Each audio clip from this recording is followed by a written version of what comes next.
Estás escuchando La Voz de tu Vida, el podcast de doblaje y locución. La voz de tu vida. Antonio Lara. Medio siglo de historia avala la carrera profesional de nuestro invitado de hoy a La Voz de tu Vida. 50 años dedicados a una profesión en la que la huella de Antonio Lara siempre permanecerá imborrable. Una huella conformada por los más altos estándares de calidad, con los de Antonio nos deleita desde el primer día. Por eso cada uno de sus trabajos, tanto en el atril como en la mesa de dirección, están escritos con letras de oro en la historia del doblaje. Antonio Lara, es un placer para mí saludarte desde La Voz de tu Vida. Igualmente para mí, encantado. Un saludo a todos también, a todos los oyentes. Fantástico. Hoy, Antonio, conocemos tu trabajo, conocemos tu voz, pero queremos conocer a la persona. ¿Quién es, en tus propias palabras, Antonio Lara? Bueno, pues mira, quizá yo puedo definirme como un actor que acabó siendo actor de doblaje casi como un poco milagrosamente, porque yo en principio estudié la carrera de ingeniero técnico en electrónica y vine a Barcelona. Yo soy de Sevilla. Anda. Y vine a Barcelona para estudiar teatro. No por nada, no porque me interesara mucho el teatro, había visto 2 obras en mi vida, pero resultó que me interesó sobre todo la dinámica del Instituto del Teatro, que se acababa de conformar, porque antes era de otra manera, sí. Era mucho más para actores, etc., pero en el 70 era para gente ya que salía con el grado universitario de los 3 cursos de interpretación y 2 de dirección.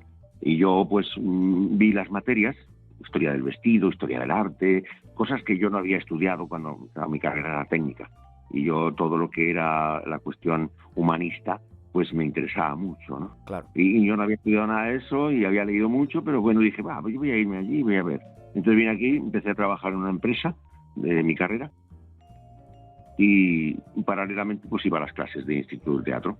Y poco a poco me entró la vena del teatro. Me hice de un grupo de teatro, amateur, aficionado, y estuve haciendo pues los 3 cursos de interpretación, del 70 al 73, en el 74 hice el de dirección, no lo acabé, y bueno, en ese interregno pues hice obras de teatro, y cuando salí del instituto, cuando ya terminé mis estudios, me contrató Marsillac para hacer una obra en el Poliorama en Barcelona. Qué bueno. Era un grupo que se llamaba Cátaro, que hacíamos una versión de La señorita Julia de Strindberg, un poco aleatoria, ¿no? Éramos como el alma del protagonista, ¿no? Éramos 6, 3 chicos y 3 chicas, y hacíamos como una especie de salida fantasmal, hablando del personaje, ¿no? Qué bueno. Y a partir de ahí hice cosas de teatro y tal, y bueno, hasta que en el 77, 76, 75 creo, un compañero me dijo, oye, en Voz de España puedes ganar unas pesetillas. Claro, en teatro no ganábamos mucho dinero, la verdad. Claro. Hacíamos funciones que teníamos que ir a tal pueblo, a tal otro, hacíamos el montaje de la escenografía y luego interpretábamos el papel, luego desmontábamos y a las 2:30 o 3 estábamos en casa, que era terrible, era una pesadilla. Sí. Y a mí me interesó pues cambiar un poco de estilo, ¿no? Y paralelamente también había dejado de trabajar en la ingeniería, en la cosa que había hecho con Inter, una empresa de televisores que había entonces. Y bueno, pues me presenté en Voz de España. En Voz de España era un estudio que estaba en la avenida del Tibidabo, de Barcelona. Sí. Y ahí pues bueno, caí en gracia para el gerente de la empresa, no por la voz, sino porque porque tenía muchas ganas de hacer cosas, ¿no? Y entonces claro, me hice una prueba y bueno, le gusté más o menos, tenía una voz aguda, de chaval de 23 años, claro. Normal. Y a partir de ahí pues hice unas convocatorias y tal, pero en un momento dado, en una convocatoria, ya eran 12 o 13 convocatorias que había hecho en 3 o 4 meses, pues mira, caí en manos de un director que desgraciadamente, no por él, sino por mí, no supe hacer un take, me salió como muy mal. Vaya. Era una película de televisión y era un individuo que fumaba y era un take solo, pero solo se le veía la boca, echaba volutas de humo y hablaba y decía 5 líneas. Y yo no sabía cómo hacerlo. La verdad es que me dijo el director, usted no sirve para esto. Vaya. Y entonces, pues bueno, pues el gerente me dijo, lo siento, señor Lara, en fin, y me fui a mi casa. Y estuve como 7, 8 meses, bueno, haciendo otras cosas. Y entonces me enteré de que había otro examen en un estudio que se llamaba Balcázar, Sí. Balcázar era un estudio de cine, en realidad era un plató cinematográfico y hacían los doblajes de sus propias películas. Y allí hicieron un examen, yo me presenté, éramos unos 70, y a mí me dieron un personaje que era Martin Balsam, yo tenía 23 años y Martin Balsam tendría unos 40 o por ahí. Sí. Y sin embargo, 5 líneas, y sin embargo no sé cómo tuve la habilidad suficiente como para que el jurado de ese examen pues le gustara y me diera la posibilidad de tener el carné de actor de doblaje. Que no quería decir que pudiera seguir trabajando, sino que me tenían que ir llamando. Claro. Pero tenía el carné de trabajo y el carné del sindicato, entonces el sindicato vertical que había. Y bueno, pues con ese carnetito, pues hablé con el presidente de APADECA y hablé con el señor presidente, que era Alberto Trifol, Verdú, y le dije, ¿qué tengo que hacer ahora? Y dice, pues usted tiene que intentar que le convoquen. Y bueno, pues eso hice. Para ello tuve que ir muchas veces de oyente, que me permitían estar. Lógicamente eso es muy importante para un actor de doblaje, pero ahora ya no se estila. Claro. El que puedas estar en la sala y ver compañeros importantes que están trabajando y haciendo su labor. Y yo lo hice así, estuve como 5 o 6 meses yendo y tal. Y en una ocasión, que estaba allí sentado sin decir ni mu, entró el ayudante de dirección de aquella película que estaba viendo, con el señor Díaz, Joaquín Díaz, estaba dirigiéndola, y el señor Díaz parece ser que le dijo, el ayudante le dijo, era Juan Fernández, ayudante, Sí. en aquel momento, le dijo, ha fallado tal persona, no sé qué, no sé cuánto, y dijo, ¿y este señor que viene tan a menudo podría venir? Y entonces me preguntaron, ¿usted podría venir mañana a las 5 de la tarde? Digo, sí señor, mañana a las 5 de la tarde puedo venir. Efectivamente, me dijo, pues está usted convocado para ese día. Total, que fui, y empecé a hacer ambientes, los típicos ambientes que había en aquel momento, que era un grupo de gente, todos a la vez, etcétera. Y fui haciendo ambientes hasta unos 8 o 10 meses. Y cuando pasó ese tiempo, ya me empezaron a dar papelitos y tal. Y bueno, como en aquel momento había el tema de Televisión Española, que era la que más proveía de trabajo a los estudios. Sí. Aquí solo había 2 estudios, era Balcázar y Voz de España. En el 77 se montó Sonobloc. Sí. Y a partir de ese momento a mí me dieron una oportunidad muy bonita, que fue en el 76, 77. Había sido ayudante también de dirección. En el 77 me dieron la oportunidad el señor Felipe Peña de hacer a Frodo en El Señor de los Anillos de dibujos animados. Qué bueno. Entonces, bueno, pues le gusté, ya me conocía, pues ya había estado haciendo ambientitos y tal, ¿no? Y bueno, pues eso fue, digamos, mi lanzamiento en aquel momento. A partir de ahí, pues ya contaban conmigo para hacer papeles y demás. Y a la vez se montó Sonobloc, y Sonobloc era un estudio nuevo, con gente de la profesión muy buena. Arsenio Corsellas era el gerente entonces. Sí. Y entonces había unos directores jóvenes, Mario Gas, Juan Borrás, Vicente Manuel Domènech, que hacían el trabajo de dirección. Y en aquel momento aquel estudio, Sonobloc, solo trabajaba para unos clientes especiales que hacían sobre todo películas italianas. Sí. Y ahí me descubrieron que yo era bastante hábil en lo italiano, ¿no? que me podía plasmar, podía identificarme mucho. Entonces, a partir de ese momento, pues hice unas películas muy buenas. Hice también el NAC, una película inglesa muy buena. Era una película de los 60, pero era ya de los 77, 78. Igual que películas como de Pasolini, que vinieron, como todas las películas de Pasolini. Sí. Hicimos todas las películas, Los Cuentos de Canterbury, todas las películas, Salo. Y a partir de ese momento, pues ya me introdujeron en la profesión, ¿no? Ya era como una especie de colega joven, que podía hacer papelitos y tal. El señor Corsellas me dio un protagonista, Benjamin, de un actor muy interesante, no me acuerdo su nombre, pero falleció y tal, y a partir de ese momento pues ya estaba metido en el eje del tema. Qué bueno. Y fui trabajando así hasta los 80 y 83. En el 83, pues, en una ocasión, no sé cómo, un cliente en Sonobloc que yo hacía para ese cliente con otros compañeros, películas que compraba él de vídeo, pues me dijo el señor Gale, ¿usted le interesaría trabajar conmigo dirigiéndome unas películas?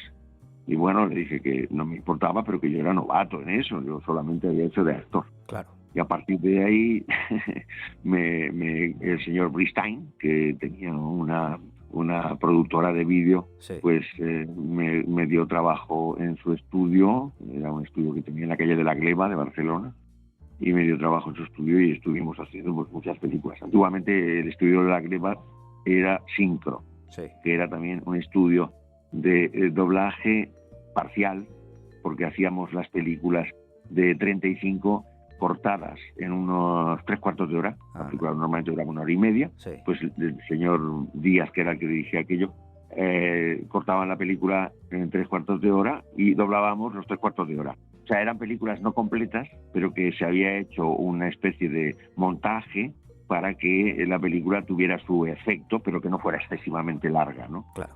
Y así, luego, y se fue a Adobe, lo compró Bristein, el señor Bristein, y a partir de ahí pues hice una serie de películas de televisión española, manga, por ejemplo hice Hello Sandy Bell, Los Caballeros de Rey Arturo, en manga, que no sabíamos todavía, porque yo había empezado a hacer ambientes en manga en la célebre, aquella de Puños Fuera, Mazinger Z. Ahí hice ambientes y tal, y bueno, a partir de ese momento pues ya tal, pero vamos, a partir del año 82, 83 ya me llamaron estudios para hacer películas de televisión española, Sonigraph, Parlo Films, y combinaba esto con el vídeo. No sé cómo, pero me fui metiendo más en la dirección que no en la interpretación. Sí me llamaban igualmente, pero no era tan factible porque claro, la dirección te ocupa tiempo y no tienes mucho tiempo libre, vaya. Desde luego. Y así fue como empecé de director. Pues estupendo. Oye, Antonio, luego hablaremos de tu carrera también como director, que como hablábamos es bastante extensa, pero hay una cosa que me gustaría destacar de todo esto que me has dicho, y es que en el momento en el que te dicen, señor Lara, usted no vale para esto, fíjate que 50 años después, o casi 50 años después, hoy eres un grandísimo maestro, o sea que en ningún momento te viniste abajo, a lo mejor pasaste un mal momento, a lo mejor no te sentó como esperabas, pero te levantaste y fíjate, ¿quién es hoy Antonio Lara? Pues todo esto que estamos contando. Sí, pero eso fue por suerte porque sí que me desanimé mucho, evidentemente bajé, porque es la calle donde estaba la Voz de España, que era bajada, era una tal, y bajé, pues no sé si y solté una lágrima, pero sí que dije, joder, qué malo soy, qué horroroso, qué tal. Bueno, pues ya me dedicaré al teatro, ¿qué voy a hacer? Porque ya se me había metido todo el gusanillo del teatro, ¿no? Claro. Y la interpretación. Y bueno, tuve la suerte de que hubo una convocatoria de actores de doblaje, bueno, de actores que querían hacer doblaje en el Estudio Balcázar. Fue una suerte porque si no la hubiera habido no hubiera podido tener otra posibilidad de acceso, ¿no? Claro. Pero sí, estaba un poco, de alguna manera en aquel tiempo, tampoco era, yo no lo hacía aquello porque me gustaba porque el cine siempre me ha gustado, sí. Y yo estaba enamorado de las voces entonces, pero yo no era porque estaba, como algunos ahora me he encontrado, personas, es que he oído su voz y a mí me entusiasma porque resulta que me identifiqué en aquella película. Claro, yo no lo era, yo era más bien un neófito. Claro. Y tuve la suerte de que fui entrando, ¿no? Ya digo, la entrada mía pues fue a ese nivel gradual porque de una manera u otra me habían echado completamente porque me habían dicho, usted no sirve para esto, amigo. Claro. Dedíquese a otra cosa, ¿no? Claro. También lo asumí, dije, pues joder, pues es verdad, pues soy más malo porque no sé hacer una boca. Pero claro, es que no hacíamos, era todo ambiente, normalmente lo que había hecho hasta entonces, ambiente de fondo, de piratas y cosas de esas, ¿no? Y claro, ahí digamos que el director tenía razón.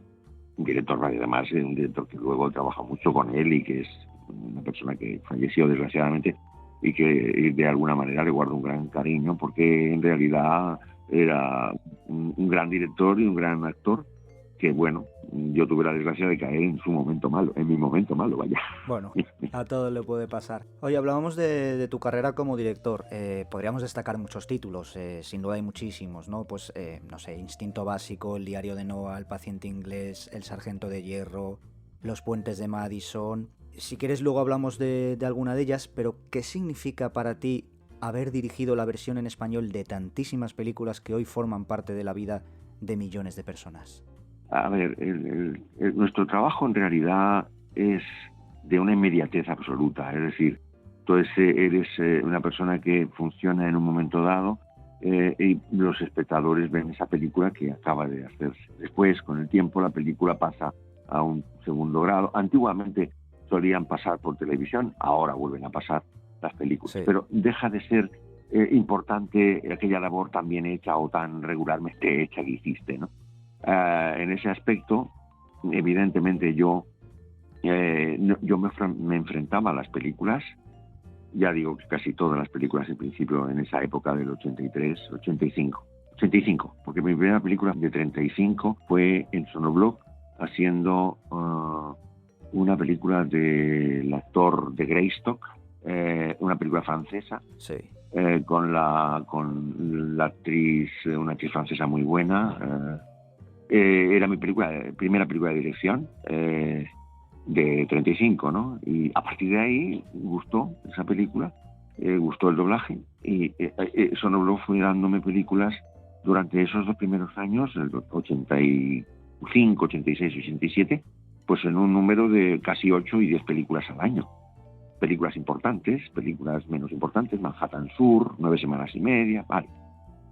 Evidentemente, enfrentarme con esas películas, como era tan un poco impulsivo, Sí.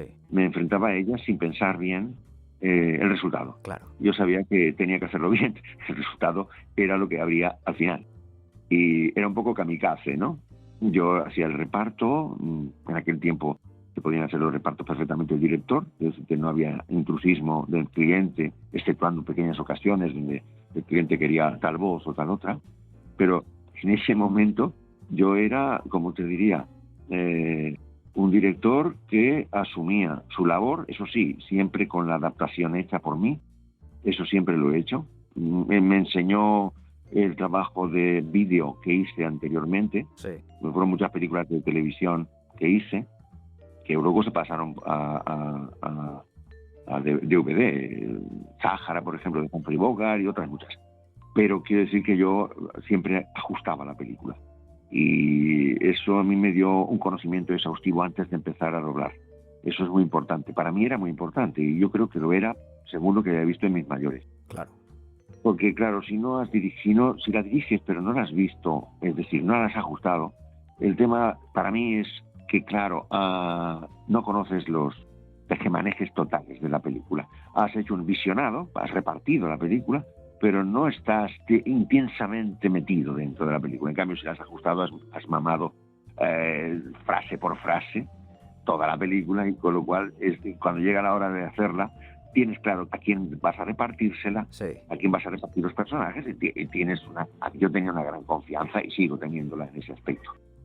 Entonces tenía además una pléyade de actores en Barcelona que, Dios mío, como dicen aquí, Sí. era maravillosa. No me era difícil tener, no sé, por ejemplo, en 9 semanas y media, que el cliente tenía 2 películas, 9 semanas y media y Manhattan Sur, el actor de Mike Rourke, y decía el técnico, el jefe de la distribuidora, ¿a quién puede usted poner para hacer los 2 papeles? Porque son distintos, no sé qué, no sé cuánto. Digo, no se preocupe, yo creo que tengo el actor. Yo tenía mentalmente a Ricardo Solans, Claro. que no es que empezara ahí, había hecho grandes películas anteriormente, Sí. pero claro, el cliente, bueno, pues a lo mejor no se acordaba o yo qué sé. Total, que hice la película las 2 con el señor Solans y sinceramente el resultado fue magnífico, aparte de la película, si interesaba o no, pero Manhattan Sur me pareció una película mucho más interesante que 9 semanas y media. Sí. Pero esas 2 también me catapultaron un poquito a hacer 35, hasta que llegué 2 años después a hacer la de Cinema Paradiso, ¿no? Qué buena. Quiero decirte que en esa época, Batman, etcétera, ¿no? Jóvenes ocultos, un montón de pelis. Y es que digamos que entonces el estudio tenía 4 directores, Sonobloc tenía 4 directores, Ernesto Aura, Juan Fernández, Camilo García y yo, y yo era el más ágil dentro de lo que era. A ver, por eso digo, porque yo era muy intuitivo y me atrevía con todo, ¿no? Claro. Y a mí me daban casi una película por semana. El director artístico entonces, que era Juan Fernández, que se había pasado a Sonobloc, venía a la sala y me decía: Antonio, hay una película para la semana que viene, ¿te atreves? Digo, siempre, claro. Y a lo mejor era Batman, ¿no? Y bueno, pues ajustar por las noches, ajustar el sábado y domingo, en fin, y luego el lunes, martes, empezar la película. Y así fue transcurriendo esos primeros años de dirección de 35. Qué bueno. Oye, Antonio, en mi opinión, ya te digo, esto es opinable, de todos los famosos o personas no profesionales que han hecho un doblaje, para mí hay 2 que han estado fantásticos y que han estado a la altura. Y para mí son los únicos, y casualmente a los 2 los has dirigido tú, que son Florentino Fernández en Austin Powers y José Mayuste en Aladdin. O sea que no son profesionales del doblaje, pero que las direcciones que has hecho tú, para mí hacen un trabajo más que digno. Mucho más que digno, sí. A ver, yo realmente a Florentino lo conocía de la televisión, del Grijander, ¿no? Sí. Que yo no lo conocía personalmente. En la primera Austin Powers que hice, no tenía la distribuidora demasiado dinero y fue un trabajo que hice, digamos, un poco a mí al burro, mi forma de verla, ¿no? Entonces, claro, el protagonista, que era el director, Meyer, hacía 3 o 4 papeles y yo repartí cada papel a un actor. Quiero decir que Joaquín Díaz me hizo el doctor Maligno. Sí. En fin, esa fue un poco, desgraciadamente, fue por desconocimiento de la historia, ¿no? Claro. Pero luego, cuando vino la segunda, cayó en otra distribuidora. Me parece que era United Artists, no sé si era UIP, Universal, sí, y Paramount.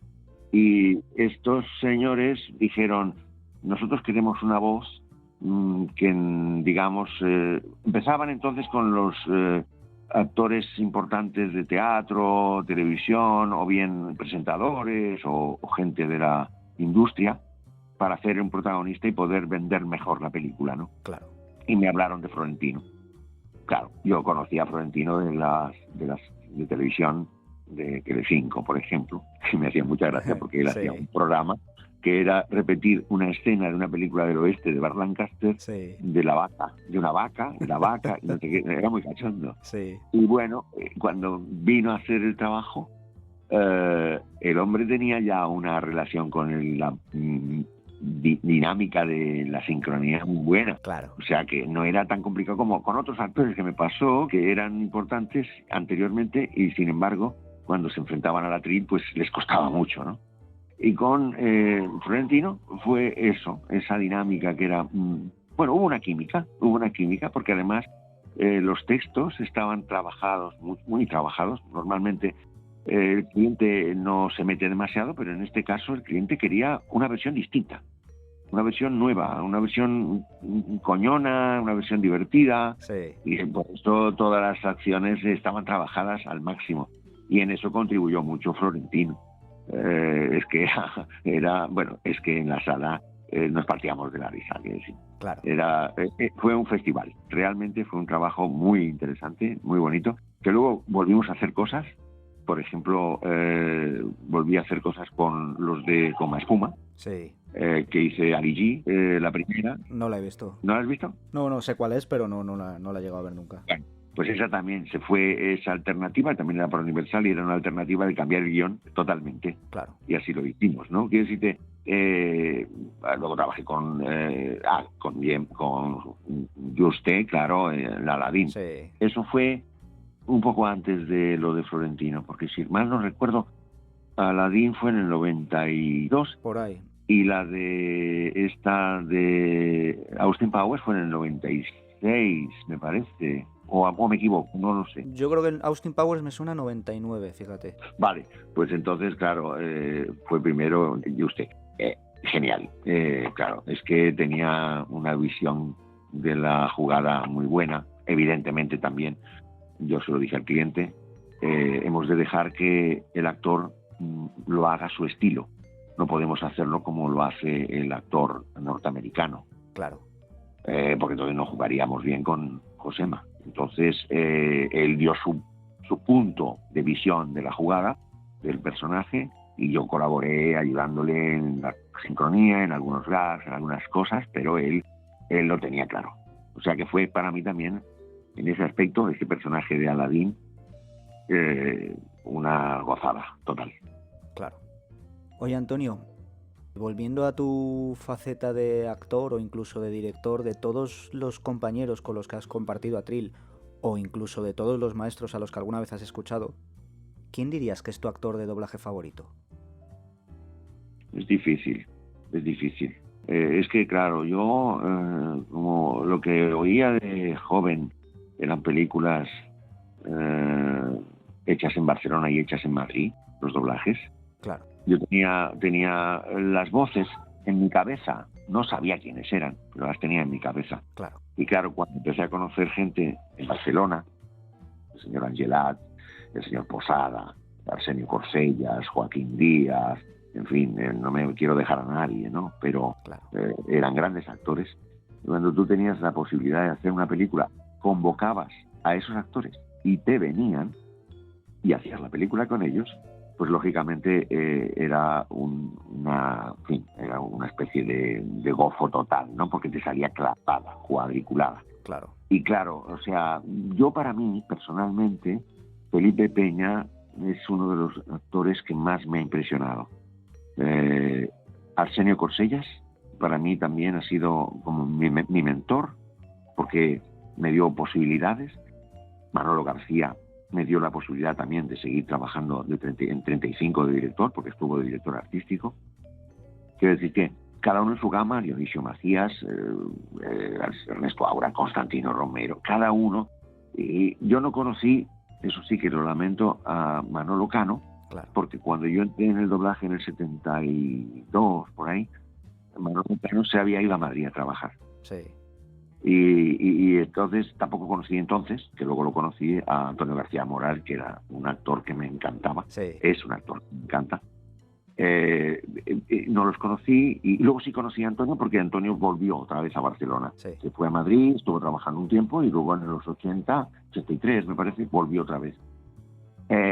Para mí esos, por supuesto, Salvador Vidal, compañero de la época, sí, es para mí un actor fetiche, porque he trabajado mucho con él y me ha hecho lucir la película con su voz y su interpretación, ¿no? Claro. Es que hay tantos actores, es que es increíble.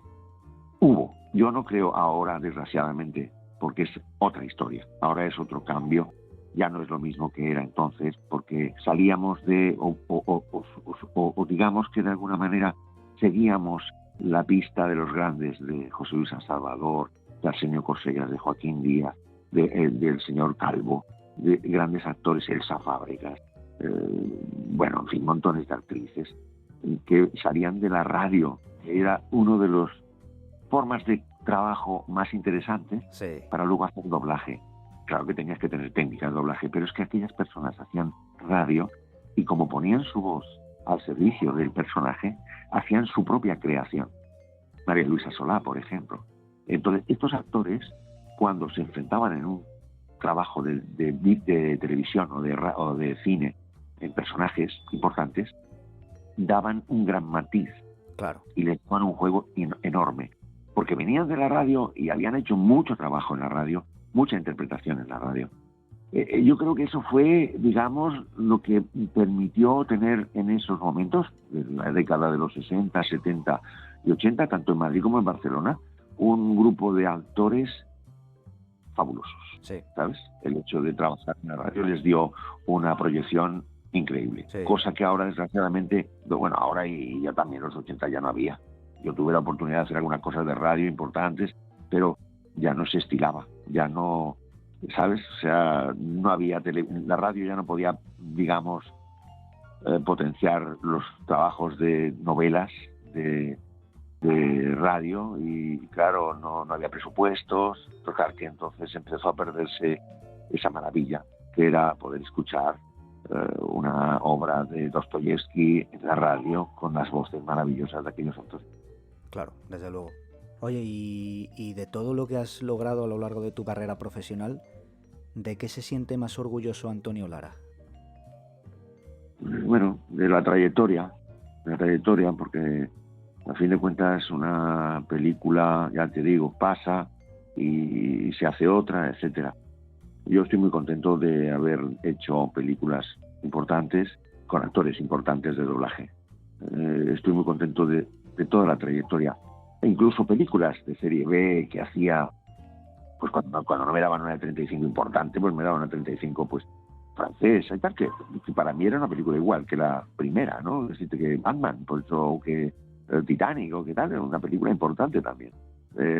Como me volcaba igual y los actores que convocaba eran prácticamente la misma profesión que había hecho las grandes películas, pues con otros quizás otras voces, pero eran los mismos, pues las películas salían redondas. Claro. Salían redondas. Desde luego. Oye, por cierto, ¿me concedes un ratito más para hablar del Rey León, Antonio? Sí, hombre, claro. Pues estupendo.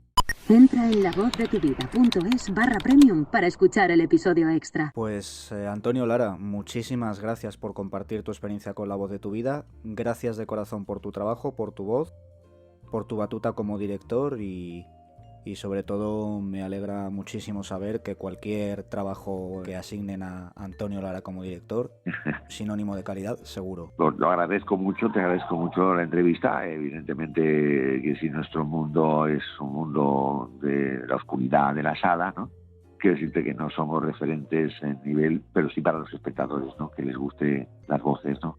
Y es muy halagador que penséis en nosotros para por lo menos que tengáis en cuenta también que, bueno, que somos unos trabajadores de la interpretación y que de alguna manera, bueno, hacemos para hacerla feliz a la gente, evidentemente, porque es evidente que el cine te da una proyección, que podrá haber trabajos más duros, trabajos más difíciles, trabajos menos buenos, pero que siempre el espectador acoge la película y en muchas películas son su sinónimo, ¿no? De vida.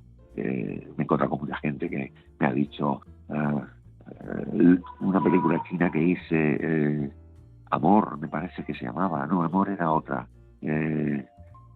Una película, no sé, me encontré con una persona que me dijo, usted ha hecho este actor, ¿verdad? Sí. Esto desde ese momento es que para mí el mundo del doblaje se abrió. Qué bonito. Y luego se hizo actor de doblaje también. Quiero decirte que hay películas que, de alguna manera, a las personas les entran de tal manera que se deciden a hacer cosas que no habían pensado antes, ¿no? Claro. Pero muy bien, pero muchas gracias, oye. Muchísimas gracias a ti. Un abrazo. Chao.